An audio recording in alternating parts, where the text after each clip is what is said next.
Hello बच्चों, बहुत बहुत स्वागत है एक बार फिर से। और आज आपके सामने फिर से प्रस्तुत हुआ हूँ नीट 2025 का सिलेबस को डिस्कस करने के लिए।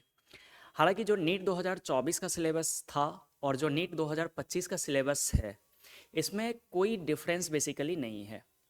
अगर आपने 2024 का सिलेबस देखा होगा तो आपको पता चलेगा कि नहीं, 2025 में भी सिलेबस वही रखा गया है।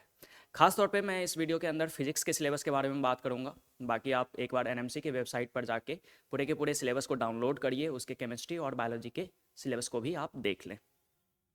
तो चलो देखें कि क्या है अपडेशन। बस मैं आपको ये चीज़ बताने वाला हूँ इसमें कि क्या क्या नहीं पढ़ने हैं आपको। बातों को समझ रहे हो क्या, कि किस टॉपिक से क्या क्या चीज़ नहीं पढ़ना है, वो सारा डिटेलिंग में आपको बता देता हूँ। ध्यान से एक बार देखते रहिएगा, बस सुनना इंपॉर्टेंट है, सुनते रहिएगा। देखें, syllabus for NEET UG 2025, physics and measurement, कोई अंतर नहीं है। मतलब सारा कुछ आपने पढ़ना ही है इसमें, ठीक है। मतलब इसमें हालांकि जो प्रैक्टिकल फिजिक्स है उसके बारे में नहीं दिया हुआ है, तो वर्नियर कैलिपर्स, स्क्रू गेज, ये सारे कुछ आपने पढ़ने हैं यूनिट, डायमेंशन एंड मेजरमेंट्स में, ठीक है। फिर काइनेमैटिक्स में भी कोई चेंजेस नहीं है। काइनेमैटिक्स में वो सारा कुछ आपने पढ़ने हैं जो आपने पढ़े हुए हैं, ठीक है। कोई भी चेंजेस नहीं है, कोई भी चेंजेस नहीं है, सारा कुछ आपने पढ़ना है ए टू जेड, है ना। लॉज ऑफ मोशन आप देखोगे, लॉज ऑफ मोशन में भी कोई चेंजेस नहीं है, कोई चेंजेस नहीं है। जो 2024 का सिलेबस था वही है। जो आपको जो भी टीचर ने आपको पढ़ाया होगा, जो भी पढ़ाया होगा वो सारे कुछ पढ़ने हैं, राइट। वर्क एनर्जी पावर में देख लें, ये सारा कुछ दिया हुआ ही है। Motion in vertical circle, elastic and elastic coalition in 1 and 2 dimensions, तो ये सारे दिए हुए आपने, है ना।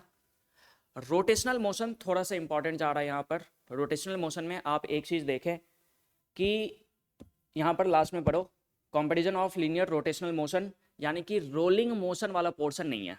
रोलिंग मोशन वाला पोर्शन नहीं है, 2024 में भी नहीं था, 2025 में भी रोलिंग मोशन नहीं है। हालांकि क्लास में जो रिपीटेड वाले होंगे उनको मैंने पढ़ा रखा है rolling motion, just for rolling friction को समझाने के लिए, ठीक है। लेकिन रोलिंग मोशन आपके सिलेबस में नहीं है, right.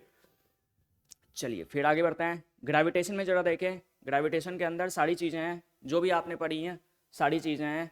Time period and energy of satellite, ये सब भी है आपके, है ना। बस एक बात ध्यान रखिएगा कि जो जियो स्टेशनरी सैटेलाइट वगैरह है, जियो स्टेशनरी सैटेलाइट, पोलर सैटेलाइट, इसको हटा दिया गया है, वो आपके सिलेबस में नहीं है। ग्रेविटेशन के अंदर वो चीज़ नहीं पढ़ना है, ठीक है। तो बस टाइम पीरियड को बताने के लिए, टाइम पीरियड ऑफ सैटेलाइट को बताने के लिए मैंने कुछ सवाल भी आपको करवाए हैं, जो रिपीटर के बच्चे मुझे देख रहे होंगे वो आप समझ रहे होंगे, है ना। चलिए, properties of solids and liquids में भी बहुत ज़्यादा चेंजेस नहीं है, जो आपके हैं वही है। बस ये ध्यान रखिएगा थर्मोडायनेमिक्स में आके कि पहले भी नहीं था, हालांकि वो रेफ्रिजरेटर वाला पोर्शन नहीं था, कार्नोट साइकिल नहीं था, 2024 में भी नहीं था, 2025 में भी नहीं है। तो थर्मोडायनेमिक्स वैसा ही है, ठीक है। फिर काइनेटिक थ्योरी ऑफ गैसेज ले लीजिए, कुछ ज़्यादा चेंजेस नहीं है। ऑसिलेशन एंड वेव्स में आ जाते हैं। ऑसिलेशन एंड वेव्स में बेसिकली आपके जो डैम्ड ऑसिलेशन वाले पोर्शन है उसको हटा दिया गया था, 2024 में भी नहीं था, 2025 में भी नहीं है। तो डैम्ड ऑसिलेशन हट चुका है, ठीक है। और दूसरी बात वेव्स के अंदर, ऑसिलेशन के अंदर मैंने बोला डैम्ड ऑसिलेशन हटा दिया गया है, और वेव्स के अंदर जो है आपका वो डॉपलर इफेक्ट हटा दिया गया था। 2024 में भी वो हटा हुआ था एंड 2025 में भी वो हटा हुआ है, राइट। इलेक्ट्रोस्टैटिक्स में आ जाते हैं। इलेक्ट्रोस्टैटिक्स में कोई ज़्यादा चेंजेस नहीं है, आप देख सकते हैं सारा कुछ वही है, ठीक है। Capacitance of parallel plate capacitor, ये सारा कुछ 2024 में भी था, अभी भी है ना। अच्छा, ठीक है, ठीक है, ओके। हाँ, देखिए जरा सीआर सर्किट आपके नहीं है, 2024 में भी नहीं थे आपके, और यहाँ भी सीआर सर्किट से नहीं पूछे जाएंगे आपको। Magnetic effects of current and magnetism पकड़ लो, इसमें भी कोई ज़्यादा चेंजेस नहीं दिख रहे हैं आपके, 2024 में भी चेंजेस नहीं थे। तो ये ज़रा देख लो, इलेक्ट्रोमैग्नेटिक वेव्स, ऑप्टिक्स। हाँ, थोड़ा सा ऑप्टिक्स के बारे में मैं चर्चा करूँगा। ऑप्टिक्स में आप ज़रा देखें कि यहाँ पर लॉ ऑफ रिफ्रैक्शन, हाँ यहाँ से आ जाओ, refraction of light through a prism, refraction of light through a prism, dispersion को हटा दिया गया है। 2024 में भी डिस्पर्जन नहीं था और इस बार भी डिस्पर्जन को नहीं रखा गया है, तो वो सारे सिलेबस से बाहर है। और एक बात याद रखिएगा, माइक्रोस्कोप एंड एस्ट्रोनॉमिकल टेलीस्कोप बस आपसे पूछे गए हैं, बाकी आपको गैलीलियन टेलीस्कोप वगैरह नहीं पढ़ने हैं, गैलीलियन टेलीस्कोप वगैरह आपको नहीं पढ़ने हैं, ये ध्यान रखिएगा। तो ऑप्टिक्स में क्या क्या नहीं पढ़ने हैं, डिस्पर्जन नहीं पढ़ने हैं, डिस्पर्जन नहीं पढ़ने हैं, डिस्पर्जन ऑफ लाइट, फिर आपको बस यही दो इंस्ट्रूमेंट्स पढ़ने हैं, microscope and astronomical.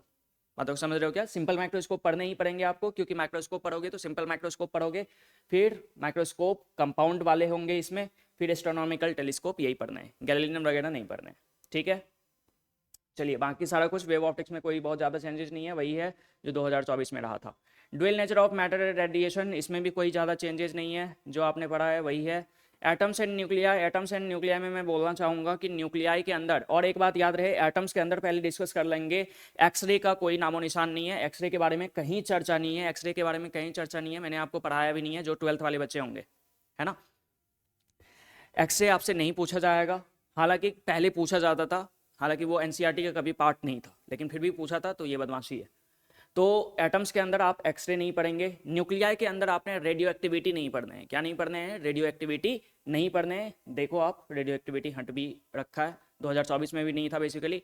Electronic devices यानी कि सेमीकंडक्टर्स की बात करें तो उसमें आपके जरा देखो, semiconductor diode, IV characteristic in forward and reverse bias, diode as a rectifier, IV characteristic of LED, photo diode, solar cell, zener diode, और इसके एप्लीकेशन पूछे जाएंगे, zener diode as voltage regulator. तो आपके ट्रांजिस्टर को हटा दिए गए हैं। किसको हटा दिए गए हैं? ट्रांजिस्टर को हटा दिए गए हैं। और फिर लॉजिक गेट्स आपका 2024 में भी था, अभी भी है। बाकी ये एक्सपेरिमेंटल स्केल्स है, जो कि मैंने शुरू में भी कुछ बताया, वर्नियर कैलिपर, स्क्रू गेज, तो इन सबको एक बार आप जरूर से देख लें, ठीक है। तो यही बेसिकली आपके सिलेबस थे। फिर